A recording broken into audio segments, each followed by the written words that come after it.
प्रभूच्या वचनाकडे जाण्याआधी आपण एक छोटीशी प्रार्थना करूया. धन्यवाद देते प्रभूया आजच्या सुंदर दिवसासाठी. तुझ्या भवनात तू आणलंस देवप्पा. वचन आम्हा प्रत्येकासाठी देवप्पा फलदायी व्हावं आणि देवप्पा त्या वचनाद्वारे तू आमच्याशी बोलशील. पवित्र आत्म्या, मी स्वतःला तुझ्या नियंत्रणामध्ये देते. येशू मी त्याच्या नावाने मागते म्हणून तू आमेन. आजच्या मननासाठी जो वचन आहे ते योहान याचा 15वा अध्याय 16वं वचन आपण वाचूया.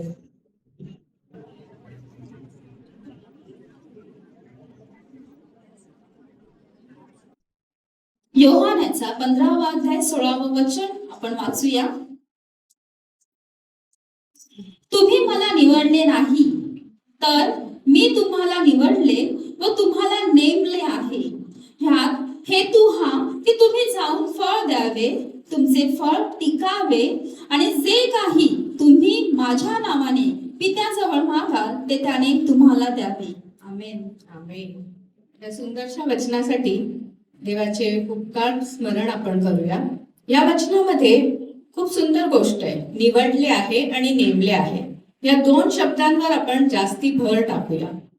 निवडले आहे आणि नेमले आहे. जेव्हा आपण या जगात वावरतो तेव्हा आपल्याला जर कोणी म्हटलं की तुझी निवड मी केली आहे तर आपल्याला किती विशेष वाटतं, किती स्पेशल वाटतं. आपण जेव्हा स्वतःसाठी जगात वावरत असताना जेव्हा आपण स्वतःसाठी कुठल्याही गोष्टींची निवड करतो तर ती उत्तम करतो. मग तो घर असो ते आपण उत्तम बघतो, ती जागा आपण उत्तम बघतो, ती लोकॅलिटी आपण उत्तम बघतो. गॅजेट घ्यायचा झाला, मोबाईल घ्यायचा झाला तर ऍडव्हान्स फीचर्स आहेत का त्याच्यात, सॉफ्टवेअर इन्स्टॉल आहे का, काय आहे त्याच्यात, काय तर आपण ऍडेड ऍडव्हान्टेज देऊ शकतो, त्या सगळ्या गोष्टींची आपण पारख करतो. जेव्हा आपण म्हणजे बेसिक गोष्ट साधी शॉपिंग, जरी टी शर्टची शॉपिंग करायला गेलो तरी डिस्काउंट मध्ये ते टी शर्ट असेल पण त्याच्यावर थोडासा डाग असेल तर ते टी शर्ट आपण स्वतःसाठी घेतो का? आपण त्याची निवड नाही करत. कुठल्याही गोष्टींची आपण निवड नाही करत जे आपल्यासाठी आपल्या नजरेत परफेक्ट नसतं. पण देव आपल्याला सांगतो की मी तुम्हाला निवडलं आहे. आता प्रश्न हा आहे की आपण परिपूर्ण, आपला देव तर परिपूर्ण आहे पण तो अपरिपूर्ण लोकांची निवड का करतो? जर देव परिपूर्ण आहे तर आपली निवड, जर आपण आपल्यासाठी परफेक्ट निवडतो, तर जर देवाने आपल्यासारखा विचार केला तर आज आपणामधून किती जण असे आहेत ज्याची देव निवड करेल?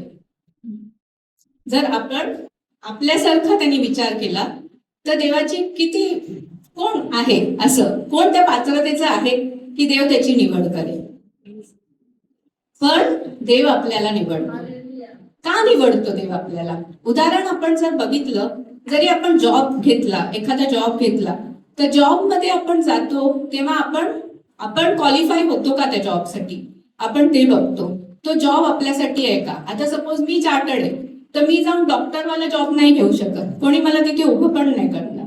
सेम वे आपण जेव्हा देवाच्या राज्यात हे बघतो ते नाही बघत, आपली पात्रता नाही बघत. बाकीचे क्वालिफिकेशन सगळे तसेच आहेत की इंटरव्ह्यूज हा होतो, आपलं सिलेक्शन होतो, खूप लोक येतात इंटरव्ह्यूसाठी पण सिलेक्ट एकच व्यक्ती होतो, कारण त्या पोझिशनसाठी तो एकच व्यक्ती असतो. आणि जेव्हा आपलं सिलेक्शन होतं तेव्हा आपल्याला खूप प्राऊड फील होतं की अरे इतक्या लोकांमध्ये माझी निवड झाली. तुला माहिती आहे का, मी किती जण होते तिथे बसलेले पण मी निवडले गेले, असं आपल्याला प्राऊड फिलिंग येतं. पण देवबाप्पाच्या राज्यात बाकीच्या गोष्टी सगळ्या तशाच आहेत. ऑफर लेटर पण आपल्याला मिळतं, सगळ्या गोष्टी मिळतात, पण निवड देव अपूर्ण लोकांची करतो. शास्त्रातून आपण जर बघितलं तर आपण काही असे लोक बघू ज्यांची देवबाप्पांनी निवड केली. जसं की मोशेची देवबाप्पांनी निवड का केली? तो जड ओठांचा होता, त्याला बोलण्यात त्रास होता, त्याला त्याची दुर्बलता माहीत होती, तरी देवबाप्पांनी त्याची निवड केली. का? कारण की तो नम्र होता. आज आपल्यामध्ये तो नम्रपणा आहे का? आपण जेव्हा बघतो तेव्हा आपल्यामध्ये त्या गोष्टी आहेत का? निर्गम याचा 33वा अध्याय 15वं वचन जर आपण काढलं तर त्यामध्ये काय म्हणतं वचन? निर्गम याचा 33वा अध्याय 15वं वचन आपण वाचूया. 14 आणि 15 दोन्ही वाचा. 14 आणि 15. परमेश्वर म्हणाला, मी स्वतः येईन आणि तुला विसावा देईल. तो त्याला म्हणाला, तू स्वतः येत नसलास तर आम्हाला येथून पुढे नेऊ नको. तू स्वतः येत नसलास तर आम्हाला पुढे नेऊ नको. मोशेच्या कॅरेक्टरवरून आपल्याला हे दिसतंय की तो किती नम्र होता, किती देवबाप्पाच्या अधीनतेमध्ये होता. जर तू नाहीस तिथे मी पण नाही. आज आपण असं बोलतो का? प्रभूशी जेव्हा आपली ओळख होते आपण म्हणतो की आम्ही पाचारण झालंय आमचं, पण आपण देवबाप्पाला तेवढ्याच हलक्यात घेतो. आपण देवबाप्पाला तसंच समजतो. आपण हे कधीच नाही बोलत की देवबाप्पा तुझी काय इच्छा आहे. आपण सांगतो माझी इच्छा ही आहे, आता कसं करायचं ते तू सांग. पण ते तसं नसायला हवं. आपली काय इच्छा आहे, आपण त्या कॅरेक्टर, जसं मोशेचं कॅरेक्टर आहे तसं आपलं कॅरेक्टर आहे का? जर आपण गिदोनकडे बघितलं तर तो कसा होता? तो भयभीत होता. तो भयभीत होता. आणि जर शास्त्रेचा 6वा अध्याय 15वं वचन जर आपण वाचलं,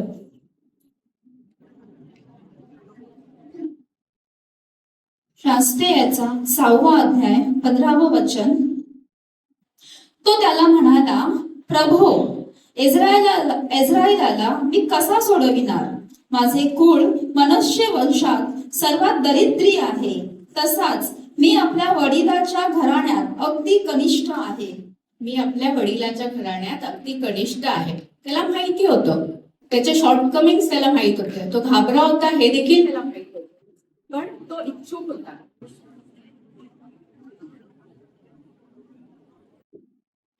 इच्छुक होता. आज आपण इच्छुक आहोत का?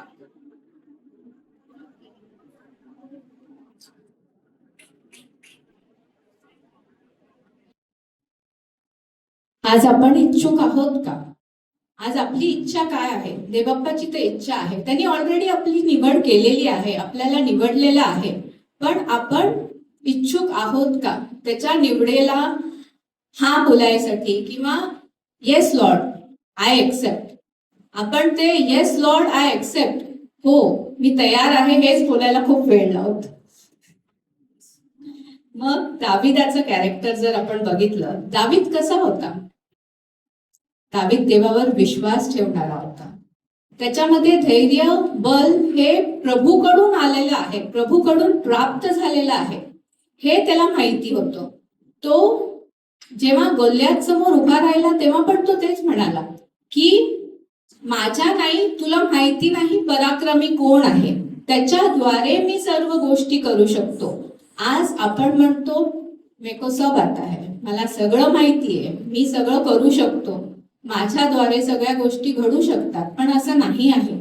आपण कितीही उच्च शिक्षित असलो, कितीही काहीही झालं तरी त्या प्रभूच्या कंट्रोल मध्येच आहोत अजूनही आपण. आणि ह्याचं आपल्याला नेहमी भान असलं पाहिजे, ह्याचं आपल्याला नेहमी गांभीर्य असलं पाहिजे आणि त्यानुसार आपलं जीवन आपण व्यतीत केलं पाहिजे.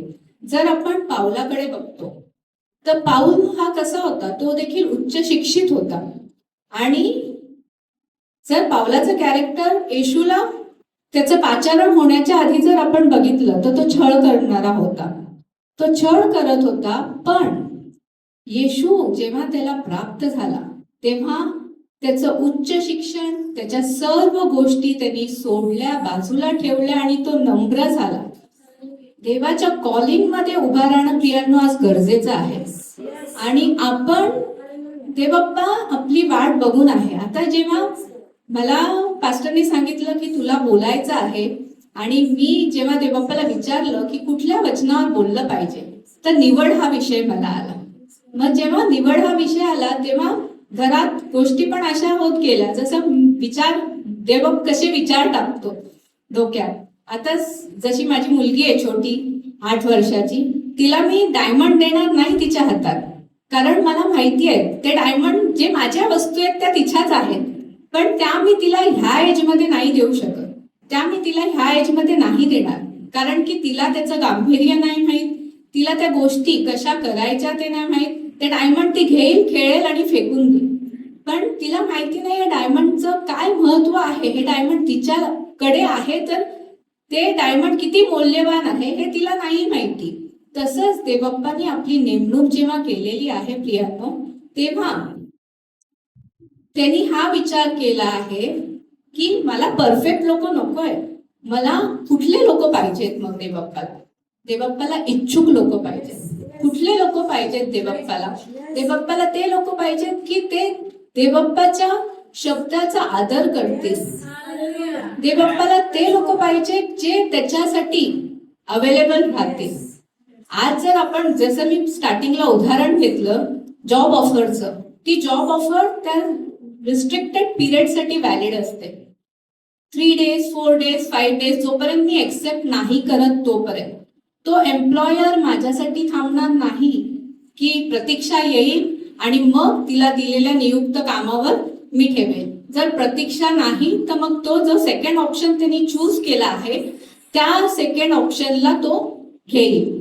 आणि प्रतीक्षाला जी अपॉर्च्युनिटी देव देणार होता, प्रतीक्षाला जो मोबदला देव देणार होता, तो प्रतीक्षाला न मिळून तो कोणा दुसऱ्याला मिळेल, कारण की त्यांनी ती ऑफर एक्सेप्ट केलेली आहे. आज आपल्याला देखील तो विचार करायचा आहे की आपण कुठे आहोत.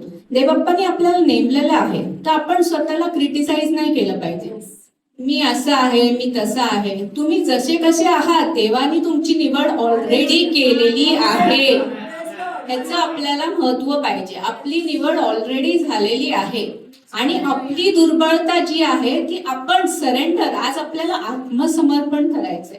देवापुढे आपल्याला सरेंडर व्हायचंय आणि तो सरेंडर होल हार्टेडली असला पाहिजे, पूर्णपणे असला पाहिजे. जेव्हा आपण देवाकडे पूर्णपणे सरेंडर होतो तर जी अपूर्णता आहे, जॉबसाठी माझी पात्रता बघितली जाते आणि जर मी पात्र आहे तर माझी निवड होते. मला स्वतःला प्रूव्ह करायचंय, माझी योग्यता मला प्रूव्ह करायची आहे, मग मला ती जॉब मिळते, तो जॉब मिळतो. पण स्वर्गीय राज्यात, देवबाप्पाच्या राज्यात मी अपूर्ण आहे हे देवबाप्पाला माहिती आहे आणि मला फक्त देवाला सांगायचंय की देवबाप्पा मी अपूर्ण आहे, माझं जसं आहे मी तुझ्याकडे आले आहे, माझा स्वीकार कर. आणि मग देवबाप्पा आपल्या जीवनात कसं कार्य करतो हे खरंच खूप महत्वाचं आहे. आणि जसं सराईची ड्रॉइंग बुक ती घेऊन आली होती, तर त्या ड्रॉइंग बुक मध्ये त्यांनी स्केच बनवलेला. एक ड्रॉइंग तिचा सर बनवतो एका पेजवर आणि दुसऱ्या पेजवर ती ड्रॉइंग बनवते. पेन्सिल तीच जी सराय वापरते त्याच पेन्सिलनी सर देखील ड्रॉइंग करतात. पण जेव्हा सर ड्रॉइंग करतात, सरचं ड्रॉइंग परफेक्शन मध्ये असतं. जेव्हा सराय ड्रॉइंग करते तेव्हा सराय शिकत आहे म्हणून तिचं ड्रॉइंग इम्परफेक्ट आहे. तर आज आपण त्या पेन्सिल प्रमाणे आहोत. आपण कोणाच्या हाती आहोत. आपण जर विचार केला की सर्व आपण करू शकतो, मी करू शकतो, तर आपण चुकणारच चुकणार. पण जेव्हा ती पेन्सिल देवाच्या हातात असते तेव्हा आपण चुकणार नाही. जेव्हा ती पेन्सिल देवबाप्पाच्या हातात असते तेव्हा ती चित्रकला जी देव बनवू इच्छितो, तो कॅनव्हास जो असणार आहे तो एकदम सुंदर असणार आहे, तो कॅनव्हास एकदम परफेक्ट असणार आहे. तर आपल्याला हा विचार करायचा आहे की आपण देवबाप्पाकडे, म्हणजे ती जी नेमणूक आहे, देवबाप्पाचं येणं फार जवळ आहे. आपण सगळेच ऐकतो, सगळेच प्रचारक बोलतात की प्रभू का आना समीप है, समीप है. पण मग जर ते समीप आहे तर मग काय आपली पण ती तयारी झाली आहे? काय आपण पण तयार होऊन देवबाप्पाकडे जाणार आहोत? आपल्याला पूर्णपणे आत्मसमर्पण केल्याशिवाय देवबाप्पाच्या राज्यात जाता येणार नाही. आपल्याला टोटल सरेंडर करायचं आहे. तिथे आपले लॉजिक्स नाही चालत. आपल्याला आपली बुद्धिमत्ता नाही चालवायची. आपल्याला देवाकडे एकदा देवाला समर्पण करून तर बघा की देवा मी तुला सरेंडर होते. आजपर्यंत मी जे काही केलं ते तू जाणतोस. जाणून बुजून किंवा अज्ञानपणे केलं आहे, सर्व काही तुला ठाऊक आहे. पण आजपासून इथून पुढे माझं आयुष्य मी तुला देत आहे. तुला जसं चालवायचंय तसं तू मला चालव. तुला जसं घडवायचंय तसं तू मला घडव. आणि तो आपला जो चित्रकलेचा कॅनव्हास असणार आहे तो उत्तमच असणार आहे. कारण की आपला शिल्पकार प्रभू येशू आहे आणि प्रभू येशू मध्ये ज्या गोष्टी आहेत त्या परिपूर्ण होणार. जेव्हा देवबाप्पाला आपली पात्रता कळते. वचन आपण पुन्हा एकदा वाचू ते वचन. योहान 15:16. योहान याचा 15वा अध्याय 15 आणि 16 वचन आपण वाचूया. 16 वचन आपण वाचूया. तुम्ही मला निवडले नाही, तर मी तुम्हाला निवडले व तुम्हाला नेमले आहे. ह्यात हेतू हा की तुम्ही जाऊन फळ द्यावे, तुमचे फळ टिकावे आणि जे काही तुम्ही माझ्या नावाने पित्याजवळ मागाल ते त्याने तुम्हाला द्यावे. तुमचे फळ टिकावे. आपले फळ कधी टिकणार? जेव्हा आपण नेमले जाणार. निवडले तर आपण आहोतच. आधीपासून देवाने आपली नेमणूक केलेली आहे, पण आपल्याला आता त्या कॉलिंग मध्ये उभं राहायचं आहे. देवबाप्पाला आपल्याला सांगायचं आहे की देवबाप्पा, तू आम्हाला निवडला आहेस, पण आता ज्या कामासाठी तू आम्हाला नेमला आहेस त्या कामामध्ये तू आम्हाला ते चातुर्य दे, त्या कामामध्ये तू आम्हाला लागणाऱ्या शक्ती दे आणि आम्ही तुझ्या कॉलिंग मध्ये योग्य रीतीने उभा राहावं. आम्ही आमच्याद्वारे तुझा प्रकाश इतरांपर्यंत पोहोचावा, असं तू आमचं पाचारण कर. फळं देवबाप्पाकडून येणार आपल्याला. आपली फळं नाशवंत आहेत. आपल्या फळांना काहीही अर्थ नाही. जेव्हा आपली नेमणूक होणार तेव्हा आपले फळं जे आहेत ते परिपक्वच होणार. आपले जे फळं आहेत ते परफेक्टच असणार आणि ते फळं देवबाप्पाच्या गौरवासाठी, देवबाप्पाच्या योग्य कामासाठी उपयुक्त होणार आहे. तर आपण छोटीशी प्रार्थना करूया. प्रभुराया, धन्यवाद देते तुझ्या नावाला, या सुंदरशा संधीला. आणि देवबाप्पा, तू माझ्याद्वारे इतरांपर्यंत पोचला जावा पित्या. हे वचन इतरांपर्यंत पोचलं जावं देवबाप्पा. जे मर्म आम्हाला कळलेलं आहे देवबाप्पा, ते इतरांना देखील कळावं देवबाप्पा. आम्ही आमच्या कॉलिंग मध्ये, आम्ही आमच्या पात्रतेमध्ये उभं राहावं असं तू आम्हाला घडव. प्रिय प्रभू, तू आमची नेमणूक केली आहेस, आमचं पाचारण केलेलं आहेस पित्या. आणि देवबाप्पा, आम्ही फळ देणारे उत्तम असे आणि तुला तुझ्या नजरेत परफेक्ट असे होणारे असावे म्हणून देवबाप्पा तू आम्हाला तयार कर. देवबाप्पा, येणारा समय जो आहे देवबाप्पा आम्ही तुला देतो. कम्प्लीट सरेंडर करतो देवबाप्पा तुला.